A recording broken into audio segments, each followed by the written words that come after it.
बिस्मिल्लाहिर्रहमानिर्रहीम। अस्सलाम वालेकुम। Welcome to exotic trust tour. आज जो खबर मैं आपके सामने लेकर आया हूँ वो इंतहाई ख़तरनाक है, न सिर्फ इमिग्रेंट्स के लिए बल्कि यूके पासपोर्ट होल्डर्स के लिए भी उतनी ही ज़्यादा ख़तरनाक है, क्योंकि कल यूके पुलिस ने कार्रवाइयाँ करते हुए 500 से ज़ायद ब्रिटिश पासपोर्ट होल्डर्स को गिरफ़्तार किया है, जिनमें मेल और फीमेल सभी शामिल हैं। कम उम्र कैदी की उम्र 18 साल और अधेड़ उम्र कैदी की उम्र 90 साल बताई जा रही है, जिनको यूके की मुख्तलिफ जेलों में शिफ्ट किया गया है और उनके ऊपर जो मुकदमा दर्ज किया है वो इंसदाद दहशतगर्दी के कानून, ये एंटी टेररिस्ट एक्ट के अंदर जो है उन पे FIR काटी गई हैं, जो ज़्यादा ख़तरनाक है। साथ ही ये हुआ है कि जो शबाना महमूद हैं यहाँ की होम सेक्रेटरी, उन्होंने एक नोटिफिकेशन के तहत यूके पुलिस को मज़ीद इजाफ़ी इख्तियारात दे दिए हैं। अब जो यूके पुलिस है वो किसी भी इमिग्रेंट्स या यूके पासपोर्ट होल्डर को किसी भी जगह से, घर से, यूनिवर्सिटी से, वर्क प्लेस से, किसी भी जगह से गिरफ़्तार कर सकती है अगर उनको शुबा होगा कि ये लोग किसी भी किस्म के ऐसी एक्टिविटी में मुलव्वस हैं जिसकी वजह से यहाँ पर अफरा तफरी फैल रही है। दूसरे लफ्ज़ों में आप कह सकते हैं कि अब यूके में जो फ्रीडम ऑफ स्पीच है उनको भी महदूद कर दिया गया है। फ्रीडम ऑफ स्पीच का जो कानून है ये यूके के माथे का झूमर समझा जाता था, क्योंकि यहाँ पर हर शख्स को मुकम्मल आज़ादी हासिल थी कि वो अपने ख़यालात का इज़हार कर सके, अपने हकूक़ के लिए मुतालबात या मुज़ाहरा कर सके, लेकिन अब ऐसा नहीं होगा। अब इसको भी महदूद किया जा रहा है। उसकी मुख्तलिफ़ वजूहात हैं, जैसा कि आपको पता है कि एक तरफ यहाँ पर जो लोग हैं जो ब्रिटिश नेशनल हैं वो रैलीज़ निकाल रहे हैं इमिग्रेंट्स के ख़िलाफ़।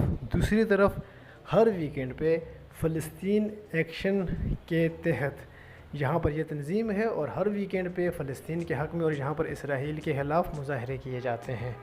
तो फ़लस्तीन एक्शन की जो तंज़ीम है वो ऑलरेडी आपको पता है कि यहाँ पर बैन है और उसके रहनुमाओं को गिरफ़्तार कर दिया गया था, और उसकी वजह ये हुई थी कि यहाँ पर जो रॉयल एयरपोर्ट है वहाँ पर तैयारों के साथ इस तंज़ीम के लोगों ने छेड़खानी की थी।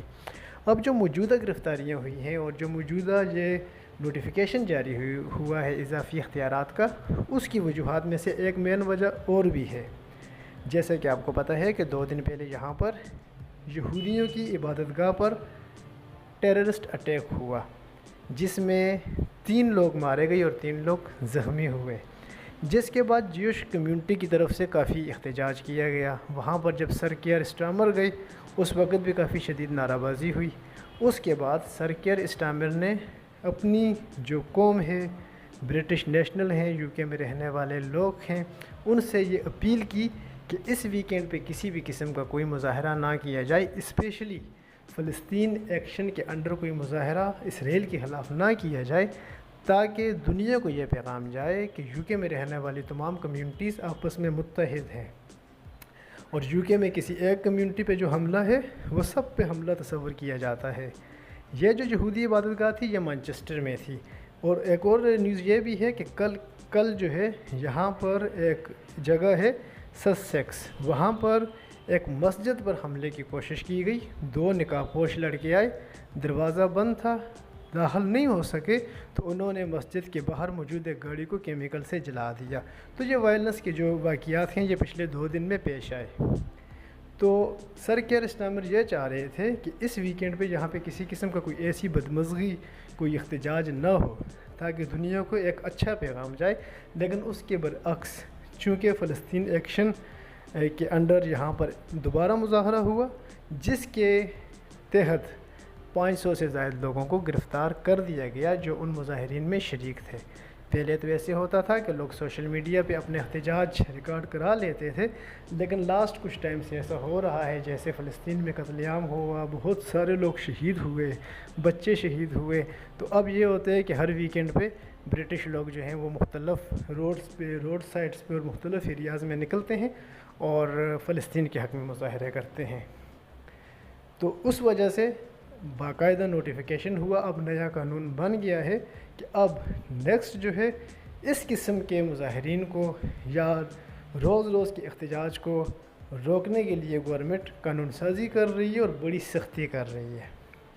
تو یہ ایک نیوز تھی کہ جو میں نے آپ کے سامنے شیئر کی کہ جو لوگ وہاں پر رہتے ہیں، جو لیگل امیگرنٹس ہیں، وہ بھی کافی محتاط رہیں، کیونکہ ظاہر ہے اب 10 سال کے لیے جو انہوں نے ILR کے رولز کو سخت کیا ہے، تو کسی اس طرح کی ایکٹیویٹی میں اگر آپ ملوث ہوتے ہیں تو وہ بھی کل کو آپ کو ILR لینے جب جائیں گے تو اس کے لیے آپ کے راستے کی رکاوٹ بن سکتا ہے۔ اور جو برٹش پاسپورٹ ہولڈر ہیں وہ بھی اگر آپ UK میں رہتے ہیں تو ان کو بھی ذمہ داری کا مظاہرہ کرنا پڑے گا۔ تو یہ ساری جو چیز تھی، خبر تھی جو آپ کے ساتھ شیئر کرنا ضروری تھی۔ ملتے ہیں جلد UK سے ریلیٹڈ نئی اپڈیٹس میں، نئے ولاگ میں، تب تک کے لیے اللہ حافظ۔